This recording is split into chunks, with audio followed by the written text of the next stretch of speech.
We do from time to time, always. There is songs like Battalions of Fear on Battalions of Fear, which has nothing to do with fantasy. And you can find songs on almost every album, you know, having a different spot. But people mostly do not seem to recognize. When we talk about the band in terms of fantasy, everyone is interested in fantasy, but there are different levels. Markus, you know, is, I would say, almost as inspired as I am by fantasy literature. Andre goes slightly different direction because he's more into gaming and he likes comic style and he likes the Tolkien style. But apart from that, he's not too deep into it. But you know, he knows enough to keep up the discussion and say, well, yeah, and tells me if I completely would go wrong. He would say, I don't think that this really matches the song, so that's necessary. So there's a sort of faith and trust again, you know. Frederick is a medieval lunatic, and that means he also likes fantasy literature. As for stories, they usually, you know, really are demanded by the music. That's fairly easy for me to figure. You know, whenever a song comes up and I don't have anything in mind, you know. The blood.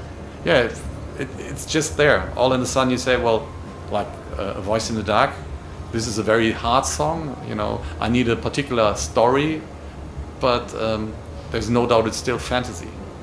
And that's the case with most of the songs. Not all, but with most of it. And it binds in very easily, like the Wheel of Time song. I didn't have an idea at the very beginning, but when the Oriental parts came in, it was obvious, yeah, that has to be the Wheel of Time inspired song. And yeah, it goes on like this. There is no strategy in there. It's more about enthusiasm and, you know, having something to be delivered story-wise, which I could easily connect with the songs, but also with a most probably woven in additional message, you know, which somehow fits into the subject as well. I think honesty is something people, you know, you cannot really fake it or, you know, betray people over 20 years and they think, well, they are in the metal or in the fantasy scene and you are not. You have to, you know. There are some cheaters, but I don't know a lot, you know. When you do music as passionate as we do, you don't have any choice. As for the fans, I'm not even sure if fantasy is so important anymore than it used to. It was more related, Blind Guardian and fantasy was more related in the 90s. Then it was sort of peak and, you know, every role-play gamer was a Blind Guardian fan as well and was very familiar with the Tolkien stuff. Nowadays we have some fans which are really into fantasy literature, but others, they just don't care for it. It's just for the music, and both is fine with me.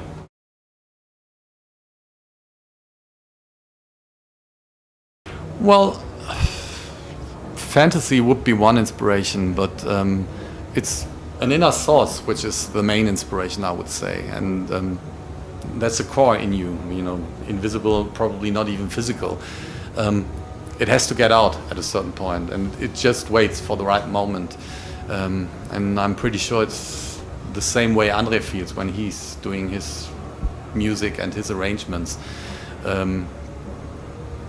That's even more important because that's the natural expression, and if you don't have that, you cannot compose a good song. Well, then you probably have patterns to work with, but you will never, you know, really come up with something individual.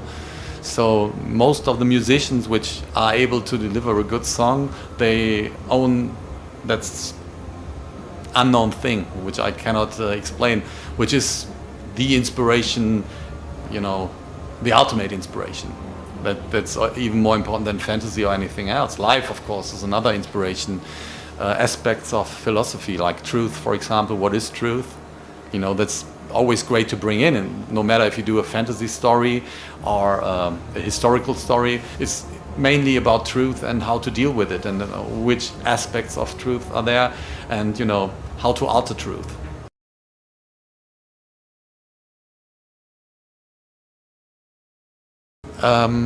Being careful and taking the time. These are the two most important elements in coming up with good music. Then working on ourselves as human beings and as musicians. And as mentioned before, sort of trust and faith in what the other guys are doing, and then being interested in having a sort of interaction still between the persons in the band, and even with Charlie as a producer.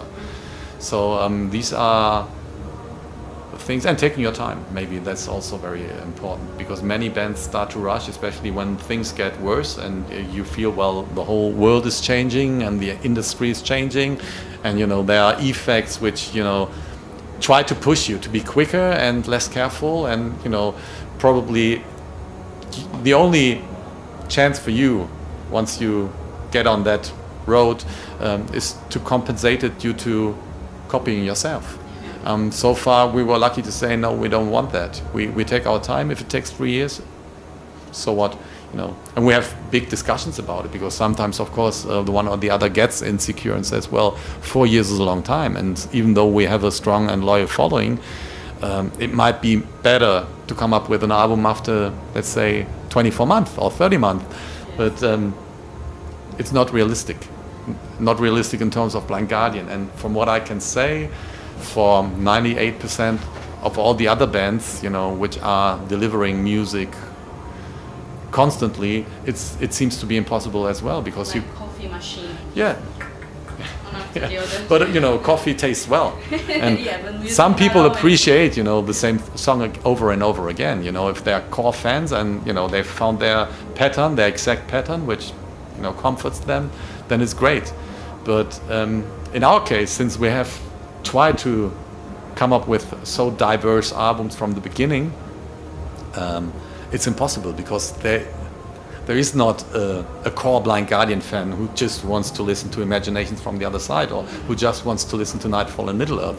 These are the most successful albums we have done so far, there's no doubt, and they're great albums. But there are people appreciating what we did on A Twist and a Myth, for example, or A Night at the Opera. Finally a lot of people realize, well, it's a great album. It's a very demanding and challenging album, but it has some elements in there which you barely ever find in metal. It's not repetitive, and that's why it makes them so great. Maybe it is. I'm wondering if there is a band like, being called the successors of Blind Guardian, like Tolman with Savage Circus, for example. They're not bad, but they just feature one aspect of Blind Guardian. And I'm sometimes surprised to see how many people still consider that to be the same we're doing. So there is a sort of different understanding in music, I believe. And feeling, of course. I mean, it's all about feeling. You cannot blame anyone for not liking A Night at the Opera or Twist and the Myth if they don't do so. But that's how it is. It's sad, and I see the differences when I listen to a song like Otherland or Time What Is Time, for example. But for me, it's the magic in between the two songs which has to be appreciated by people and myself as well. If they don't, it's sad, but you cannot change it. And more importantly, you achieved what you wanted to do with those albums musically speaking. Yeah, I would say that's the case in 90% of all the songs. Sometimes I feel, okay, we could have done it a little different. Like, for instance, I consider And Then There Was Silence as a musical masterpiece, which we have done. But we still thought, well, it might be a good idea to deliver that in a slightly different direction, so people get an idea how the song could sound like as well. But since we worked on that and still work on it, we just figure to improve it or make it better, it's almost impossible. It stays the same song. The song remains the same. That's an ultimate law, Yeah.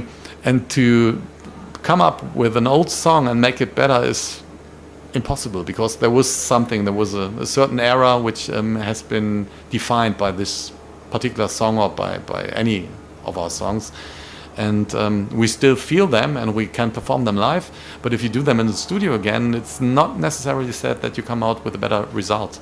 No, it's another feeling. It is another feeling, but not too different. So for some people it will be exactly the same. Others will say, well, I still like the older better. Some will say, well, the sounds are better on this one, and well, this has been done better. But all in all, it stays the same song. Better to remain untouched. Yeah, nah, not always. But the chances of failure are fairly high. Like Lord of the Rings, for example, on the Forgotten Tales album, I do not consider that a failure. That was a good attempt to do the same song in the same direction, but still different. And it can be a positive result, but it can also be very negative. You never know.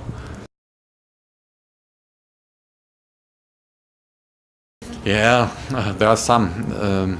We work on Ride into Obsession at the moment, but we have that on the agenda for the last 2 or 3 months, and we're still not satisfied. I believe the people in South America, they may have the chance to listen to it. I need to go home then. Maybe Brazil will be the first place to play it. I don't know. It's an awesome song. Yeah, it is a great song. Okay, but not easy to perform. You know, there are older songs like Noldor or The Curse of Fëanor, for example, which we still have on the list. Basically, all the old stuff we have played many times, and there's not so much stuff which we still would love to play constantly. But yeah, Curse of Fëanor would be a great song. Very difficult as well. Some songs from the Night at the Opera, but they are the most difficult. No, not for Frederick. He could match up with Tom, I'm sure, but especially for vocals, they are very, very difficult. And the orchestral part as well. Do you think that it would be a problem to bring on stage? No. I mean, he's so quick with his fingers when he's doing the programming and playing. Plus, like in Wheel of Time or Sacred Words, nowadays with technology, you can use a real orchestra and just play it by tape. It's no problem, you know.